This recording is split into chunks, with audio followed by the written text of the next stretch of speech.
ما تفضونا يا جدع انت من الحرب بتاعتكم دي، نازلين ضرب في الناس الغلابه، الناس اللي مالهمش ذنب في اي حاجه، عمالين تلوشوا شمال ويمين، ما عارفينش انتوا بتضربوا في مين ولا بتحاربوا في مين، وغفلتوها علينا، ولعتوا الاسعار وخليتوا كل حاجه مولع نار.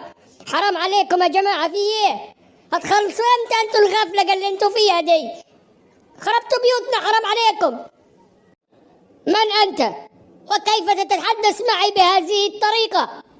من أنت وكيف تتحدث معي بهذا الأسلوب؟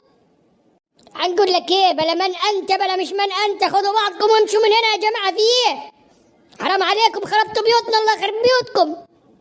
ما فالحينش غير في ضرب الناس الغلابة، لكن شوية الصيع التانيين ما قادرينش عليهم، تطلعوا تقولوا لكم كلمتين على التلفزيون وتنزلوا تستخبوا تاني زي الحريم.